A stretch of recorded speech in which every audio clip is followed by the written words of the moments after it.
this endgame looks equal. But there's a small problem. White is playing Magnus Carlsen. So Magnus fought until he won this endgame. How was Carlsen able to win a position that an engine would say, oh, it looks equal, it's just a draw? How was Magnus able to win? There were 5 key moments in the game where Magnus chose to make a different decision than, let's say, what an average player would make. And I believe it's those decisions that is the reason why Magnus was able to win this game.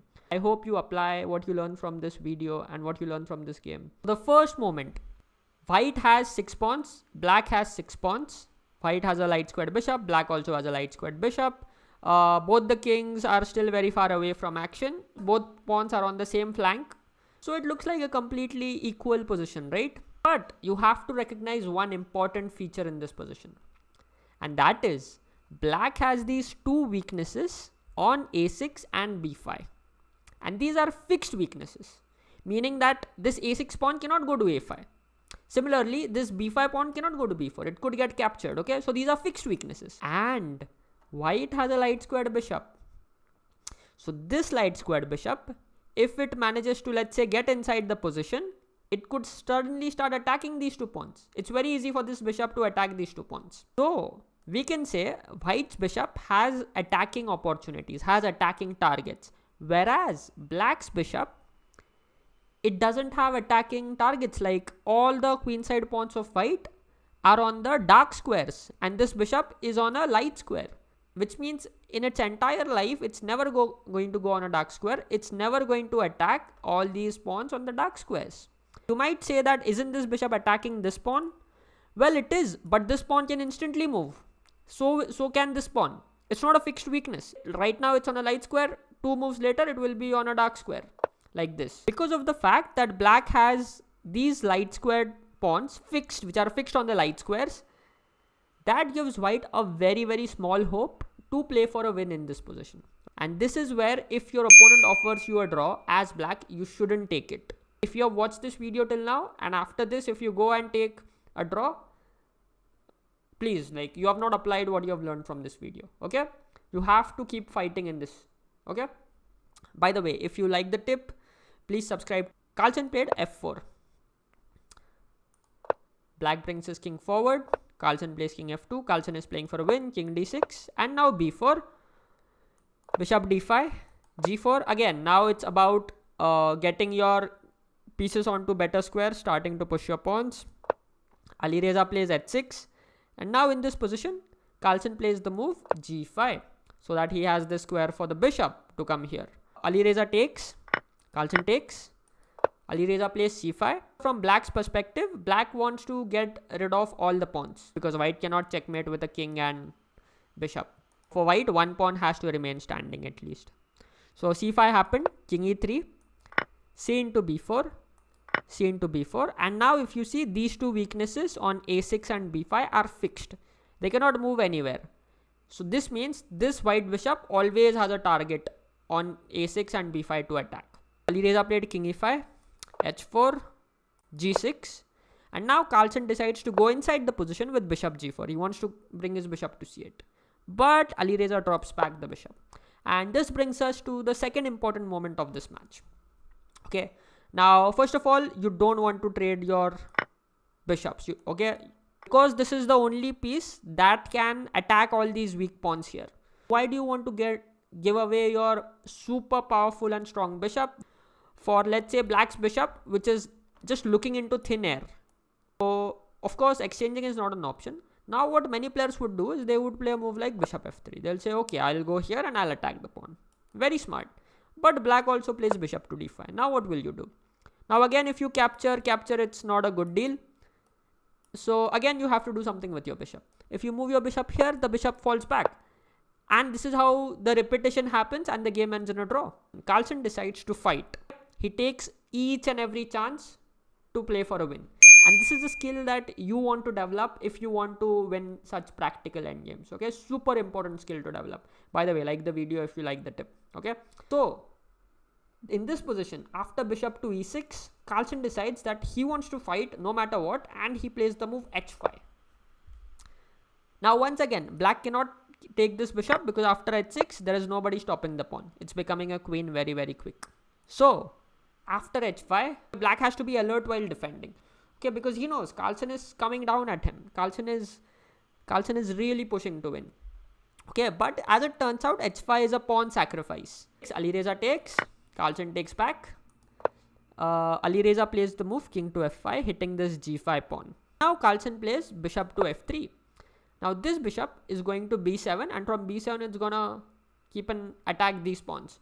So of course Alireza sees it and he runs back with his bishop and covers this diagonal. If you see, there is no way that white can support this pawn. So why did Carlsen give up this pawn? Well, as you'll soon find out, it gives white a very, very important time to activate his king. So Carlsen plays the move king to d4. He brings his king towards the center. The king is looking like it's going to go here and gobble all these pawns.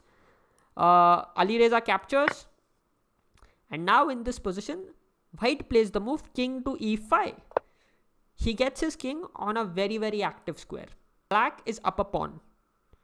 But white has excellent attacking chances because these two weaknesses can always be attacked by either the king, which is now centralized, or by the bishop.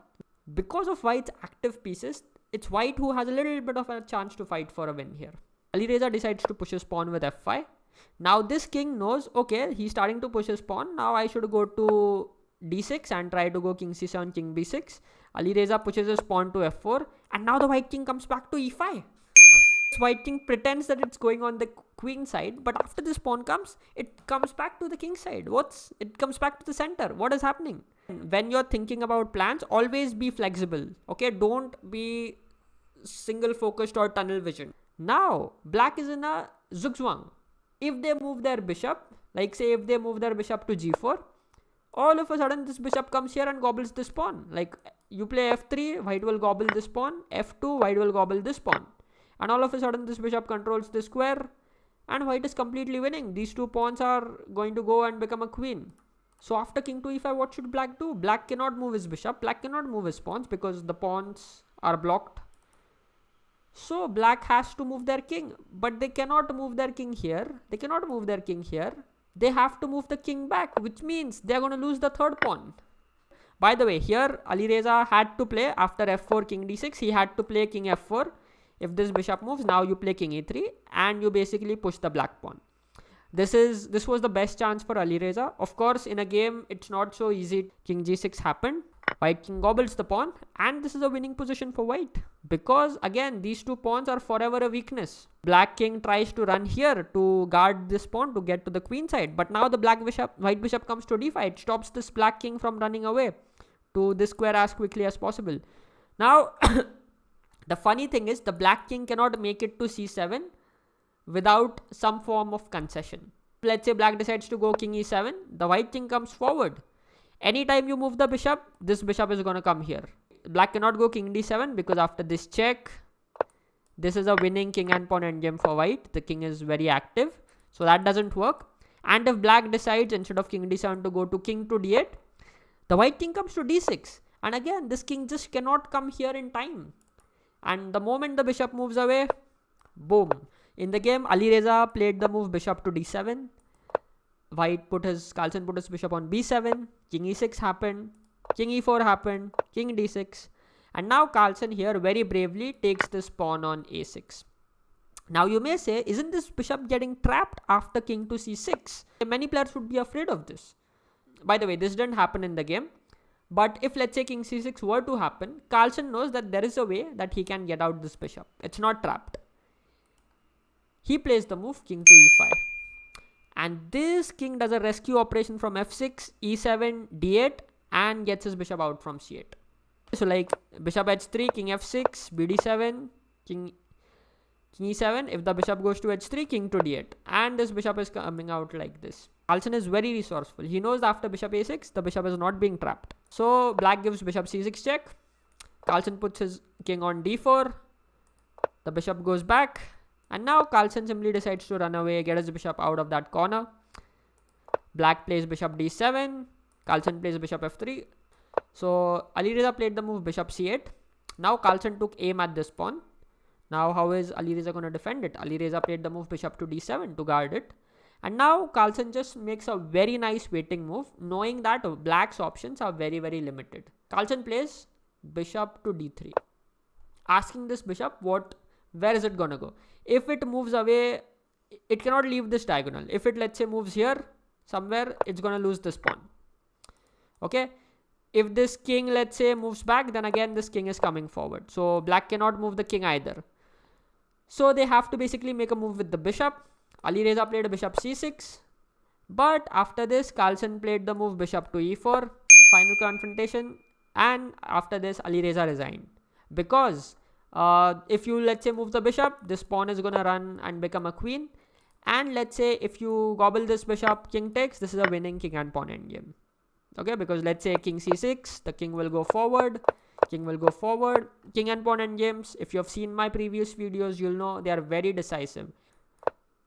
King a7, king b5, and after this white is completely winning. So after bishop to e4, Alireza resigned in this position and Magnus won the game. I hope you keep playing equal endgames. I hope you put your opponent under pressure in equal endgames, and I hope that you learned something valuable from this video. If you found the tips useful, please subscribe to my channel. You'll find many more such content. Thank you very much for watching, and I'll see you in another video. Bye bye.